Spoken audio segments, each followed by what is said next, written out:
कि देश का सेल ये हला नहीं।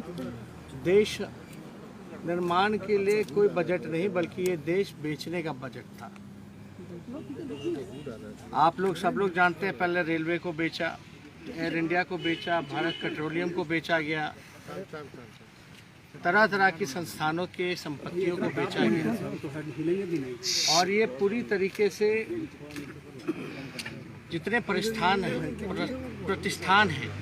और जितनी संपत्तियां हैं बची हुई देश की, उसको बेचने की तैयारी और निजी क्षेत्रों में देने की तैयारी चल रही है। इस बजट में और क्या बिक रहा है?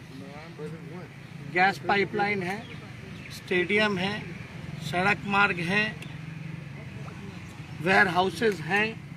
जो देश की संपत्तियां रहीं उसको और बेचने की पुरजोर तरीके से तैयारी की जा रही है। आम नागरिकों का कमर तोड़ दिया गया है और केवल कुछ चंद लोगों का ही इस बजट में ख्याल रखने का काम भारत सरकार ने किया है। आप देखे होंगे कि बिहार में डबल इंजन की सरकार है और लोग कई एक बजट बिहार का देख लिया, भारत सरकार का देख लिया कि बिहार के लिए उन लोगों ने क्या किया। बिहार को पूरी तरीके से ठगने का काम किया गया और अद्भुत है, जब बिहार को कुछ नहीं मिल रहा था तो बिहार से जो जीते हुए 39 सांसद हैं वो केवल थपथपा रहे थे। बिहार को एक भी इंफ्रास्ट्रक्चर के लिए कुछ नहीं मिला, कोई विशेष पैकेज नहीं, स्पेशल स्टेटस तो दूर की बात है, लेकिन कोई चारों तरफ से दबे हुए एक काम ऐसा बिहार के लिए कोई योजना के तहत या कोई अलग बिहार को देखते हुए अगर कोई प्लानिंग अगर की गई होती तो शायद आप लोगों को, हम लोगों को खुशी होती। लेकिन बिहार को पूरी तरीके से इग्नोर किया गया। हम तो बिहार के मुख्यमंत्री से पूछते रहेंगे कि केवल हाथ ही हिलाएंगे या बताएं कि बिहार को इस बजट से क्या मिला। बिहार में डबल इंजन की सरकार है तो क्या दिख रहा है अलग? क्या आपको विशेष तौर पे बिहार को मदद मिली, सहयोग मिली, चाहे इंफ्रास्ट्रक्चर के क्षेत्र में हो या किसी अन्य क्षेत्रों में? पूरी तरीके से बिहार के साथ जो है सौतेला व्यवहार किया गया और केंद्र सरकार लगातार जो है ये कहती रही है कि 2022 तक जो है किसानों का आय दुगुना करेंगे, लेकिन 2020 में ही भिखारी बनाने की तैयारी केंद्र सरकार ने कृषि बिल के माध्यम से कर दिया। बिहार की क्या दयनीय स्थिति है ये आप सब लोगों को पता है। धान के खरीद को लेकर के या जिस प्रकार से अलग विशेष अतिरिक्त बोझ डीजल पे बढ़ाया गया है, टैक्स बढ़ाया गया आम लोगों पर, ये सब लोग हम लोग देख रहे हैं। मुख्यमंत्री खामोश क्यों है इस बजट के आने के बाद, ये समझ में नहीं आ रहा। खामोशी शायद इसलिए है क्योंकि उनके पास बोलने के लिए कुछ नहीं है कि बिहार को इस डबल इंजन की सरकार ने क्या दिया। ना कोई कारखाना, ना कोई उद्योग, ना रोजगार की चर्चा, ना इंफ्रास्ट्रक्चर की बातें, कोई है ना एग्रीकल्चर में कोई एक ऐसा सेक्टर नहीं जहां बिहार को कुछ मिला। आप लोग याद कीजिए वो दौर जब लालू जी रेल मंत्री हुआ करते थे, इसमें तो रेलवे गायब ही हो गया।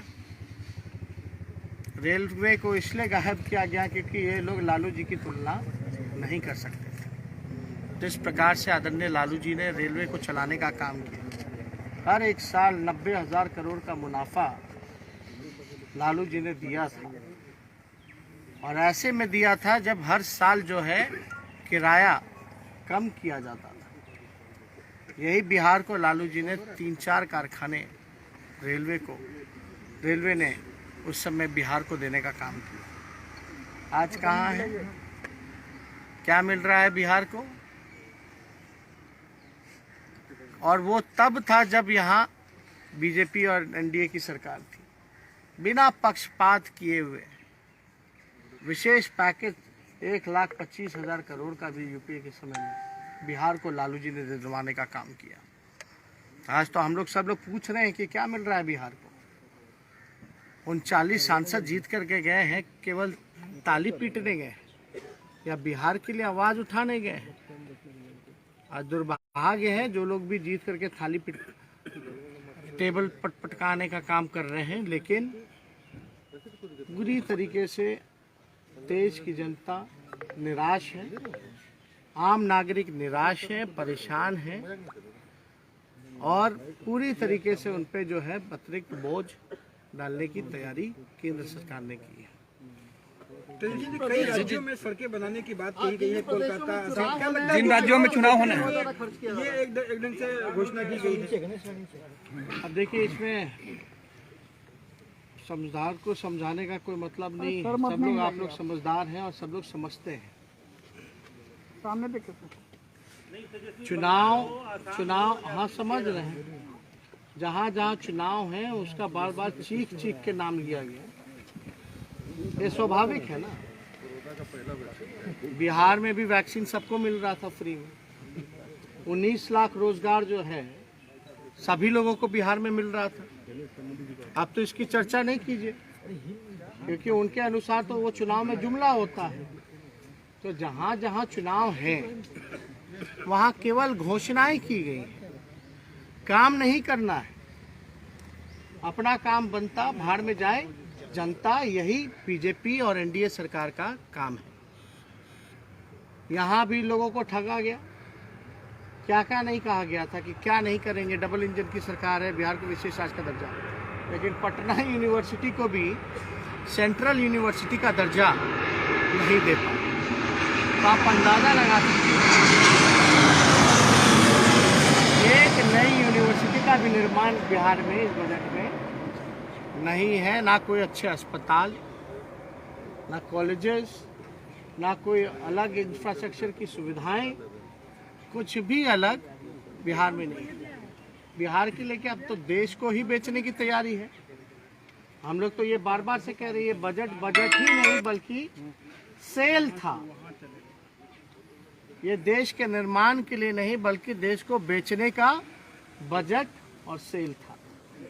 और ये आप सब लोगों ने देखा होगा। और पूरी तरीके से पहले लोगों में उत्साह होता था कि हमारे लिए क्या मिलेगा, क्या सरकार आगे 5 साल का क्या काम रहेगा, इस साल का क्या काम रहेगा। लेकिन पूरी तरीके से निराशाजनक।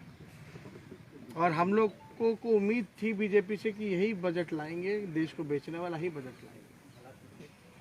आज संविधान खतरे में है, देश खतरे में है।